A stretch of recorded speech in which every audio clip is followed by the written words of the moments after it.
Welcome everybody to this session of the European Commission's Research and Innovation Days, dedicated to the important question of the innovation cohesion or the innovation divide.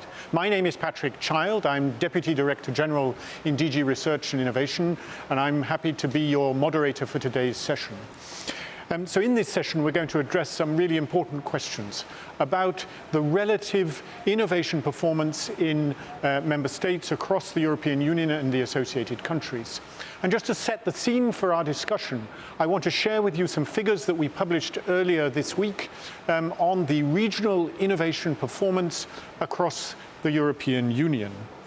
And as you see from the slide, which I hope will be shown in a second, we are facing some pressing challenges as you look at the map and see the distribution where between the north and the south, and in particular between the east and the west, there are still very significant divergences in the innovation performance of our member states. And so these are the questions that we are going to be addressing today, and it's vitally important that we make progress in the interest of cohesion, but also in the interest of sharing collectively across the European Union in the benefits of our research and innovation policies.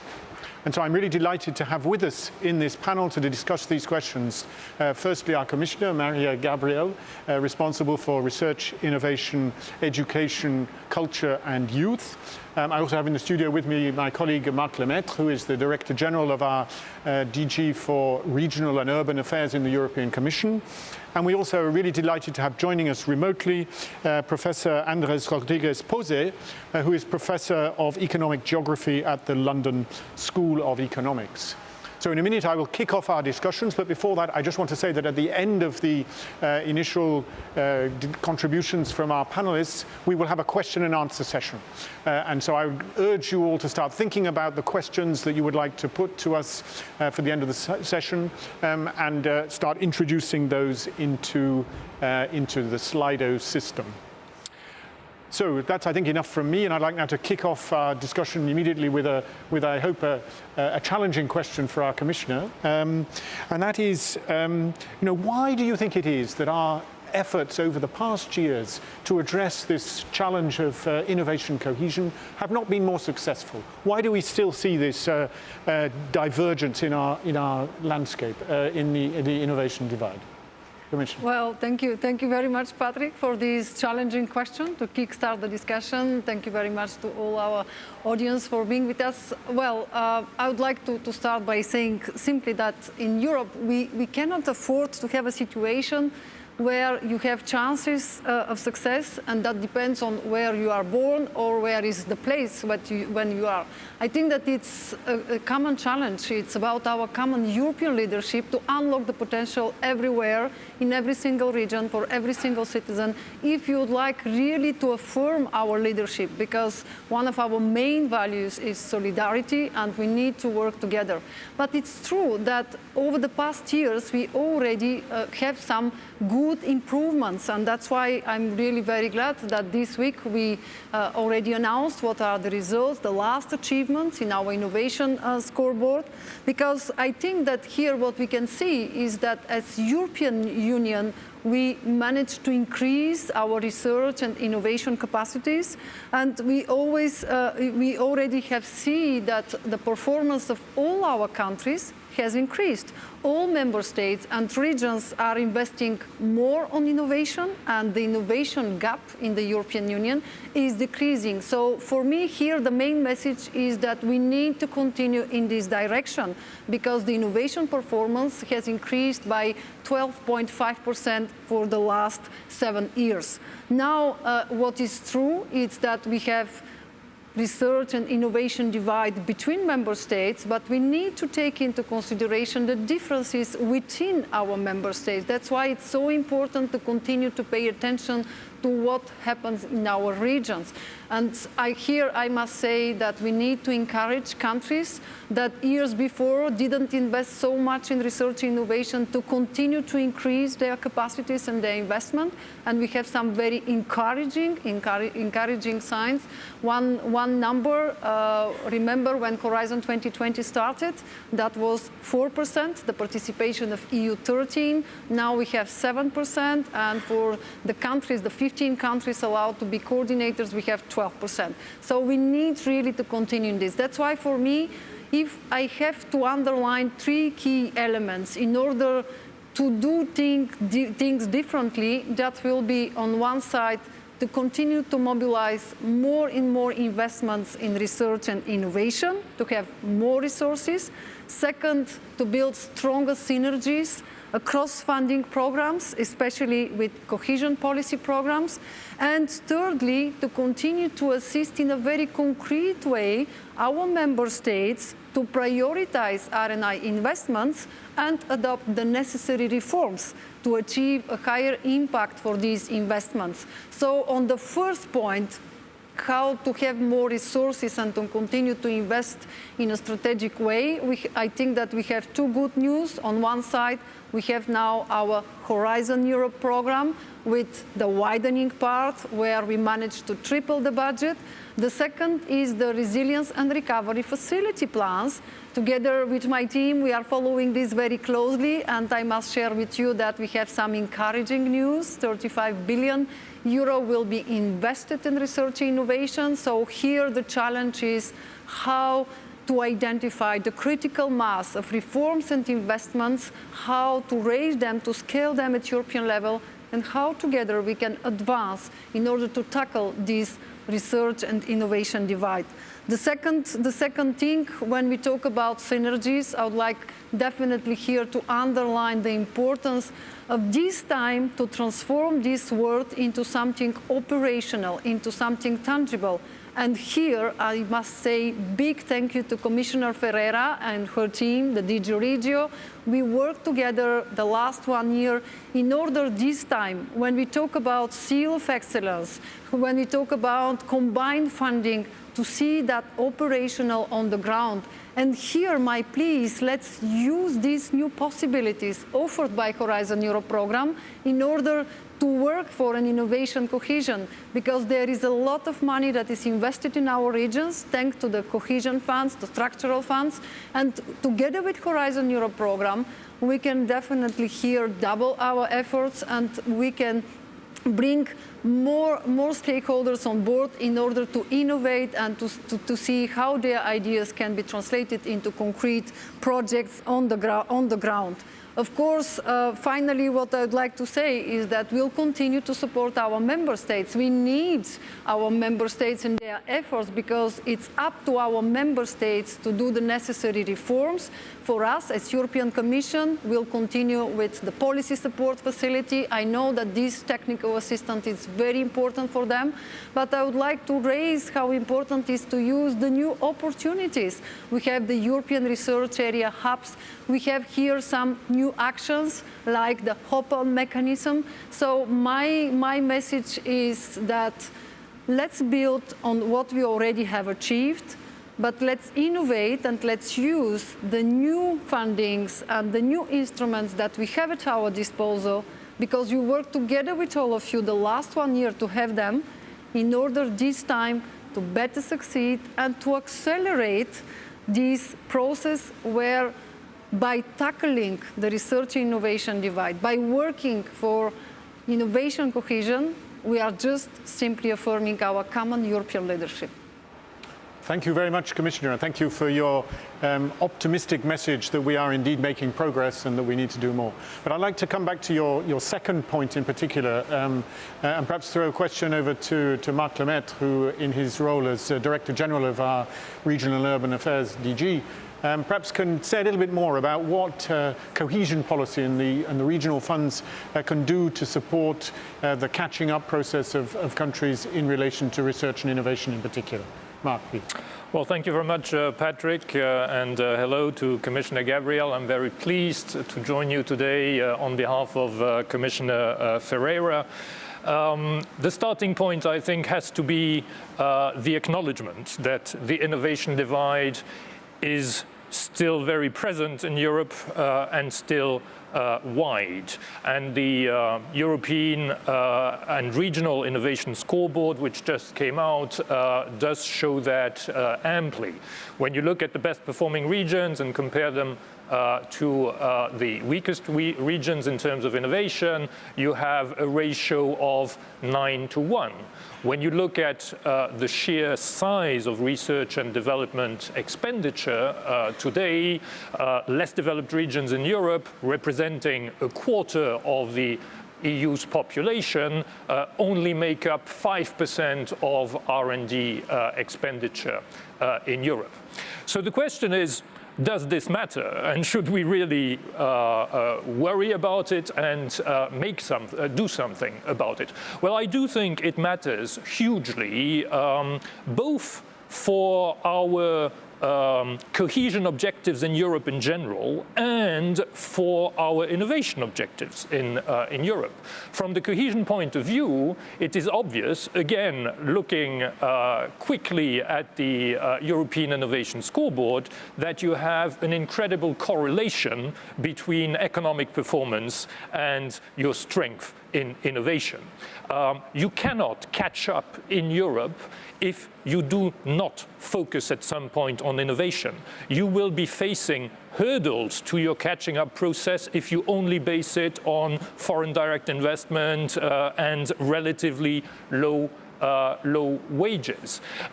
Secondly, it is also essential for Europe to be at the front of the race, of the innovation race in the world. Today, it is clear that because of this innovation divide, Europe is not firing on all its cylinders. And we see that Europe, while having made progress, as you said, Commissioner Gabriel, is still lagging somewhat behind South Korea, Japan, US, Australia, Canada. And clearly, we can close this gap, and if we tackle the innovation divide, we will be better equipped to close this gap. So what is required to make further progress? And I agree, some progress has already been made, but to accelerate that progress in the future. I think there are three key ingredients here. The first one is what I like to call the innovation mindset, which has to percolate and be embraced in all regions of Europe. And this is not something which has come naturally, but we have tried to promote it, and I will come back on that. Secondly, we need to focus, and this is I'm sure what Commissioner Gabriel meant by reforms as well, we need to focus on the quality of the innovation ecosystems, especially in the less developed parts of Europe. And thirdly, there is the money dimension, the investment dimension. So on the first 2 points, there you asked, what does cohesion bring? I think we bring a sound approach through smart specialization. Smart specialization is about regions focusing on what their relative strengths might be, and more importantly, defining these strengths on the basis of a sound dialogue between public authorities, the private sector, and academia research capacities. And it is this dialogue which is the most important in order to make a difference on these two first points of the innovation mindset and of having a dynamic and reactive innovation ecosystem which really looks where the opportunities are. On the third point, the money, you might be surprised. I believe that we have a very favorable landscape in the coming decade. We really have all the means we need if we put them to good use. Let's not forget we will be helped also by the Recovery and Resilience Facility. We have cohesion policy which confirms its strong focus on innovation. We have Horizon, which has seen its means increased, and even more so, its means for widening actions increased. And I would add to that you mentioned it, Commissioner Gabriel, the regulatory frameworks are certainly much improved in order to ensure that these different instruments work in the best way possible together and are mutually reinforcing. So overall, I would say I am looking optimistically towards the next decade, and the next decade can and should definitely be one where we make a huge leap forward in order to close that innovation divide.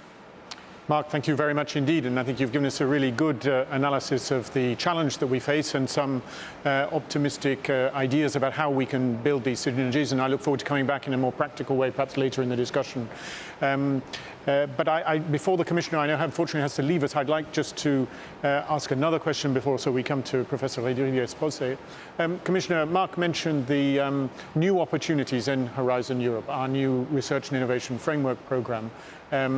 For widening specifically. And I wonder whether you'd like to take this opportunity just to share with us a little bit more detail about how these widening measures are conceived and what member states who may be interested in pursuing them should be doing in order to take them up. So, Commissioner, please. Well, thank you very much. First of all, what I would like to say is that for sure, research and innovation policy can only strive towards more excellence if everyone progresses. We need really to be aware of this, and I'm so glad to see that we have talents everywhere. There is a huge potential in all our regions, and that's why, for me, the first encouraging sign is coming from Horizon Europe program with the widening part, because the first good news is this tripled budget. I think that here we have a very strong base to continue with some of our positive actions, ERA, chairs, teaming, twinning, but we need, of course, to use the new possibilities, and that's why I'm glad that the second element is that we have new mechanism. I think about hop-on mechanism in order to allow countries with lower capacities to join existing consortia and just to build knowledge, to build capacities. And finally, what I would like to raise is that definitely we need synergies. We need synergies with cohesion funds. We need synergies with resilience and recovery facility. That's why for one of the questions, yes, I mentioned that it's important to have investments and reforms. It's not new, but what is new? It's our ecosystem approach. It's our approach where synergies, that means something concrete and something operational. That's why, for me, that's now the main challenge. How, with all these instruments, how, with the different concrete actions that we put in place, we can accelerate the pace in order to have this innovation cohesion. And that's why I'm talking about innovation cohesion, because I think that it's time to change our narrative and not to talk about research and innovation divide, in order to show that we have some common goals and we need to tackle them together. One important point for me, what I hope that the widening part and all the different instruments that we have at our disposal will help us to achieve is really to tackle the fragmentation, because it's obvious that today we have different, very fragmented ecosystems in Europe, and that's why we need to work for a European innovation ecosystem where all our talents have access to quality information, to funding, they can build networks. On the other side, yes, we need to be there in this very critical moment where extraordinary ideas and extraordinary people are wishing to develop them in Europe. And this time I think that we have some very, very good arms in our hands that will be up to us to use them in order to innovate and finally to talk about innovation cohesion and not innovation research divide. Commissioner, thank you very much indeed, and thank you for sharing that with us. I'd now like to turn to Professor Rodriguez-Posse. Thank you for your patience, Professor. But I'd like to give you an opportunity to respond to what you've heard this morning. You've heard the optimistic vision of the European Commission. We are deeply committed to addressing this challenge of innovation cohesion, as the Commissioner has rightly underlined. But from your perspective as a professional academic, I mean, and taking a step back, I mean, what do you think Europe needs to do more what we should stop doing, and what are we doing right that we should continue doing? Can you just give us a sort of quick overview of an assessment of where you think Europe is performing on this important question of innovation cohesion? Well, thank you very much, Patrick, and thank you very much for giving me the opportunity to be with you and with such distinguished speakers at this panel in the European Research and Innovation Days. And I'm going to start talking about the research and innovation divide, but I'm going to be very brief because I think Marc Lemaitre has covered it very, very well. Research and innovation in Europe, as mainly across most of the globe, are far more polarized, far more territorially concentrated than other economic and social factors. They are certainly more concentrated than wealth and GDP, more polarized than employment, and more than productivity.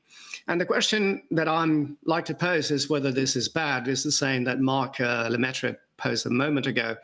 And I would say, well, on the one hand, the concentration of innovation and of research in certain parts of Europe can lead, and this is something that has been emphasized by a lot of innovation theories, to greater economies of scale, to funding bigger research projects, if you want, to funding bigger missions, and to make sure that Europe stays in the race with our main innovation competitors like the US or China, or so that is what some say. But I would also emphasize the risks of this sort of approach, because as has been mentioned by Commissioner Gabriel, if we focus just on the most dynamic territories, we are failing to tap on the significant innovation potential in a continent where some of the biggest firms, some of the most dynamic and most innovative firms, witness, for example, the cases of IKEA and Zara that hail out of relatively small places in innovation, I would say, averse ecosystems. They have come from these areas that have been traditionally overlooked for innovation purposes. The same applies to many of the so-called European hidden champions, that is, firms that are world leaders that very often, in the case of Germany, for example, come from not the biggest cities, not from Berlin, not from the rural area, but from medium-sized cities, from towns and rural areas, very often located in the south of Germany, in the south of the country.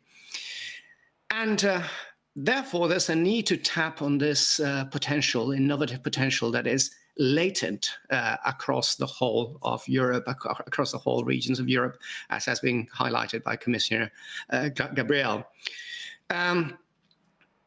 If we keep on focusing on core areas, as has been done fundamentally at the national level, this would mean that much of the innovation potential that we have in Europe will remain untapped. And this lack of attention to the less developed and very often to a lot of development trap regions is significantly detrimental, as has been highlighted by Marc Lemaitre, from, in my view, two perspectives, from an economic perspective, but also from a social and political perspective. What is the risk from an economic perspective? Well, there's a loss of potential. As has been indicated, many areas of Europe that are being overlooked can be innovation hotbeds. And as in the case of growth, where 1/3 of growth is concentrated or is happening in big cities, but 2/3 in Europe is happening in the rest of the continent, if we just focus on the most innovative regions, we'll be running on one leg and we will not be able to compete and to innovate and to improve the quality of life of our citizens. But as important is the political and social risk. If we have this large innovation divide that we have, and despite the effort, an innovation divide that is very difficult to reduce, we're again going to have greater discontent, greater resentment, and that can affect existing innovation levels and existing economic systems, meaning that we will probably end up with less innovation, not just in the areas lagging behind in innovation terms, but less innovation overall in the whole case of Europe. And of course, there have been policies that have been implemented in recent years. There has been a considerable European effort to reduce the gap in research and development, but most of this effort has been concentrated on the R, on the research. And there has been significant catch-up in publications. If we look at the situation of Southern Europe, there has been a clearly big improvement in terms of publication outputs. In 2000, the south of Europe produced 1/3 of the output of the countries that are the scientific leaders. And I would include here countries like Germany, France, and the UK. By 2018, that gap had narrowed to less than half. Also for Central and Eastern Europe, what we had is that in 2000, the gap with the innovation leaders was it was 1/6 what it was being produced. Now that is the scientific production is about 1/4. So the gap has narrowed, mostly in output, but this effort has somewhat overlooked the development side of the R&D.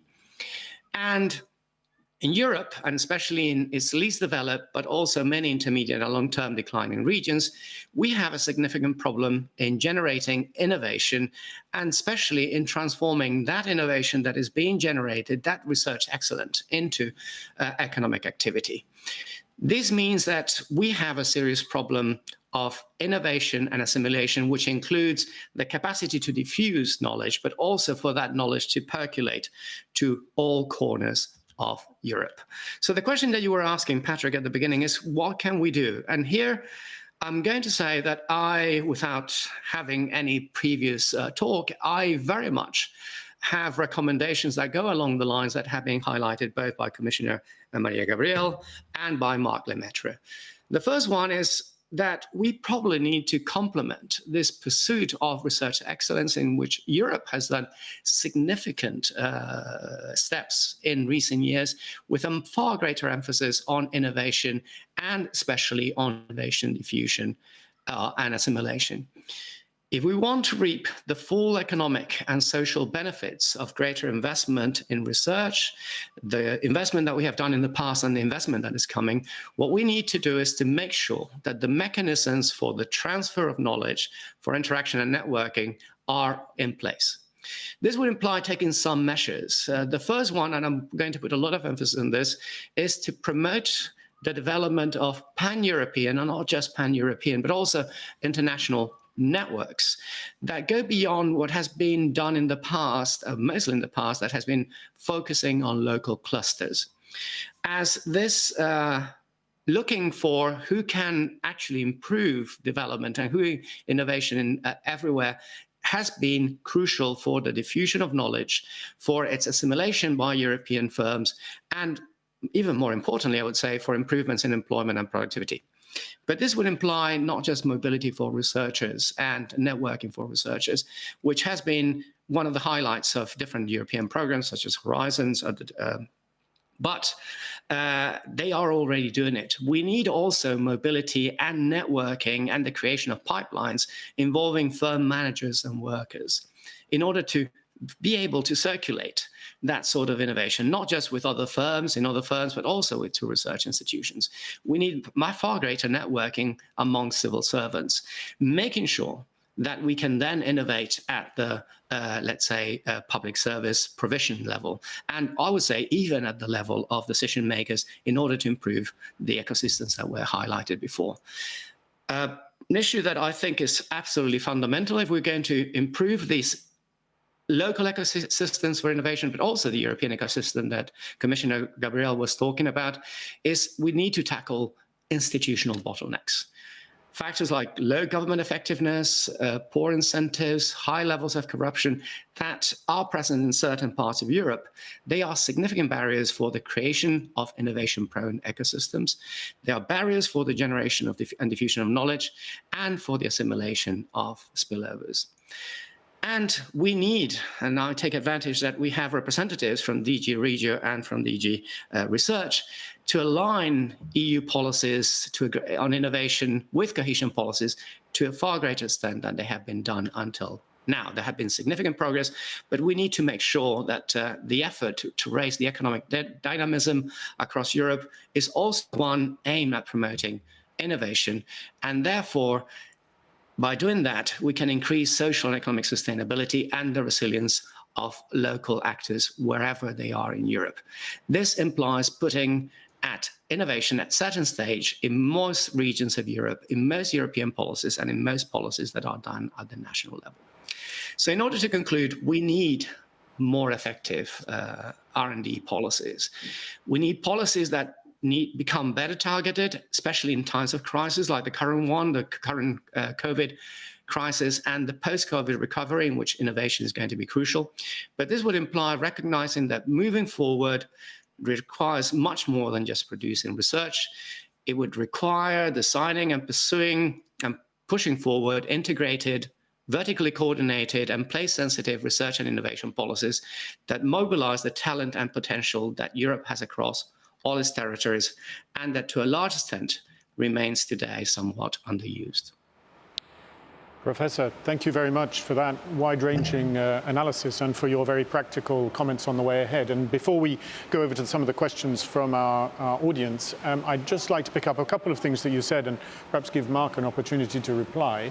First, I was very interested by the distinction that you made between, on the one hand, the challenge of research cohesion and the difference between innovation. And there's been some work recently between our two DGs on whether we can develop a new strategy at the European level for precisely the sort of innovation union. And maybe Mark would like to say a word on that. But I'd also perhaps give him the opportunity to respond to your question about whether we can do more to help our member states in overcoming what you described, I think, as institutional bottlenecks. I mean, building the capacity and the resilience of public administrations in order to support the sort of research and innovation progress and reform that we'd like to see. So, Mark, I don't know if you'd like to comment on those points.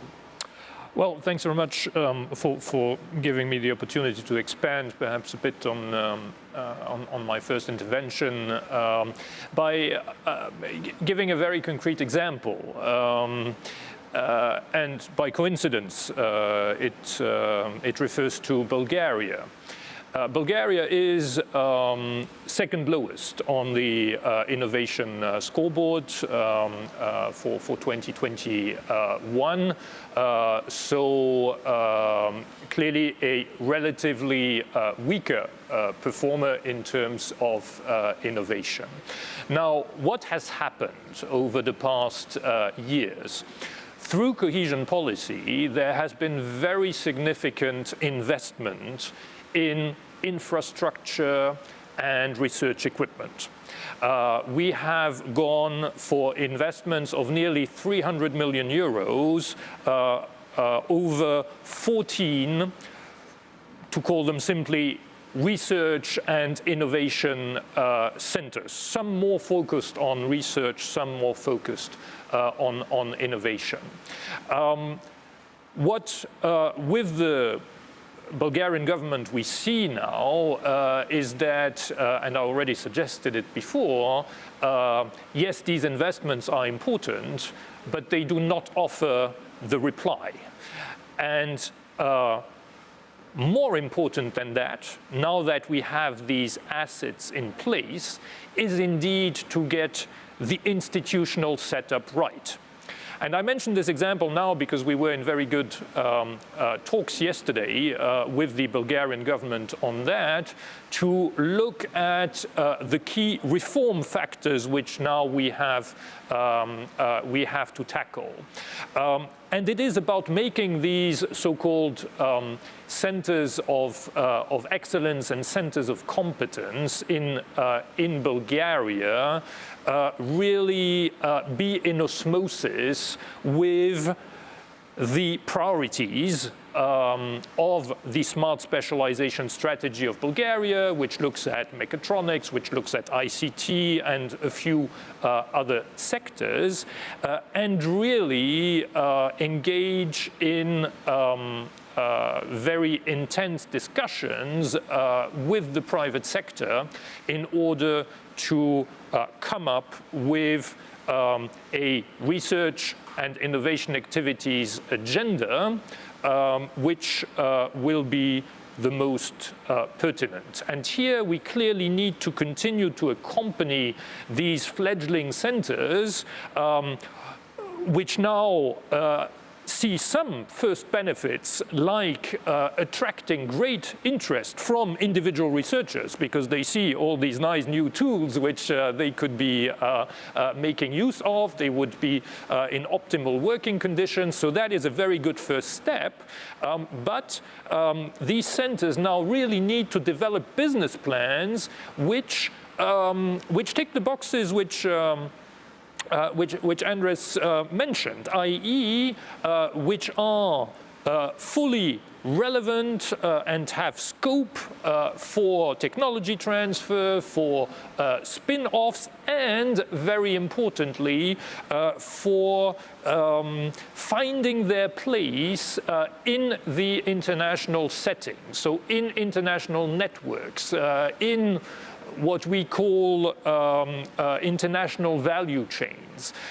So this is a key step which really we need to put our heads around. And again, we're very pleased that the Bulgarian government is seeing it like us, that they are not just looking at, the next physical investments in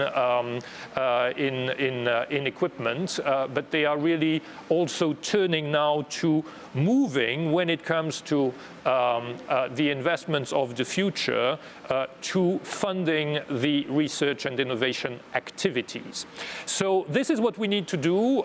We have many tools for that. I will not expand too much here, but what Andres said on the importance of learning from each other, so peer-to-peer exchanges and so on, of the different types of actors which make up an innovation ecosystem, public sector, the firm managers, and also managers and researchers in the research facilities. All that is very important. Mark, thank you very much indeed. I'd like to move on now because we've got a bit of time for addressing some of the questions from the audience. And I think that taking together the most sort of overriding question is, how do we reconcile what we're trying to do in terms of boosting innovation cohesion within Europe with the parallel challenge of remaining competitive with the rest of the world. And so the questions which ask us, how do we maintain how do we understand our relative performance with other European countries not in the European Union, Switzerland, Israel, the United Kingdom, or with Asia, with the United States? I mean, this is what's driving the focus of the European research and innovation strategy on excellence. And it comes back to what Anders was saying about whether there is really a choice to be made between the focus on excellence and the efforts that we need to make in parallel to boost or to tap into the latent potential, I think is the expression you used, Anders, of all the regions and all the research communities and innovation communities across the European Union. So I wonder whether you'd like to comment further, Professor, on this sort of tension that you can perhaps see between, on the one hand, the focus on excellence, but also the very necessary progress on innovation cohesion. Well, thank you very much, Patrick. And I think this is a very pertinent question. In fact, one of the things that we have to highlight is that I would answer Galician from origin, so we answer questions with another question. So the question is whether excellence, especially in terms of innovation, is only found in big cities. It's only found in areas that pursue excellence. And we as Europeans, and let's make no mistake about this, we should pursue excellence wherever it happens. We should reward and we should encourage new ideas wherever they take place. And many of these ideas are going to take place in existing, more dynamic centers, in big cities, in places with top universities, and we should keep on promoting those.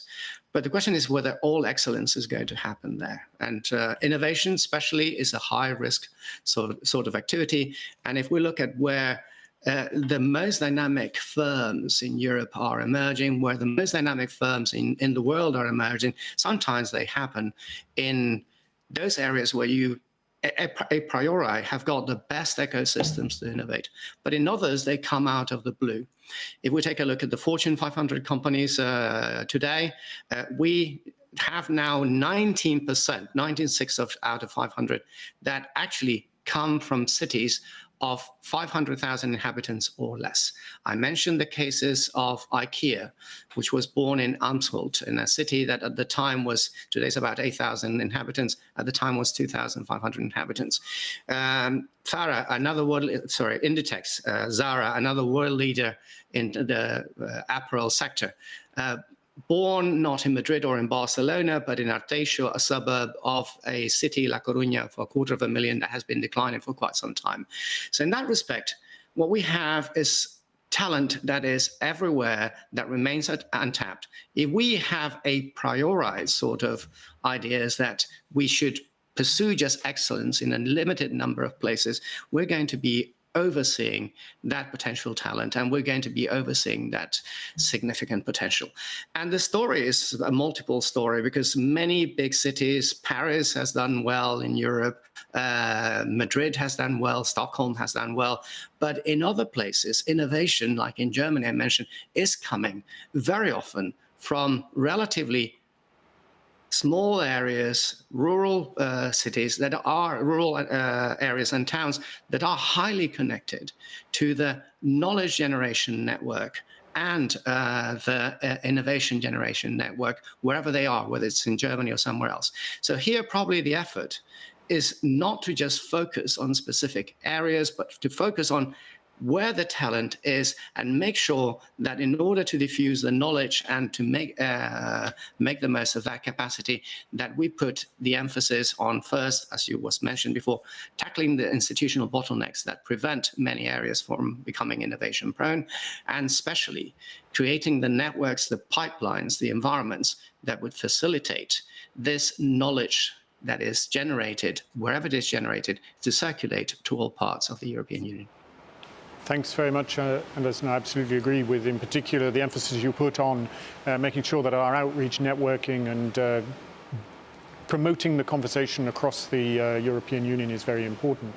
I think the other question that's emerging strongly from our listeners, watchers, is, what is genuinely new here when we're talking about innovation cohesion?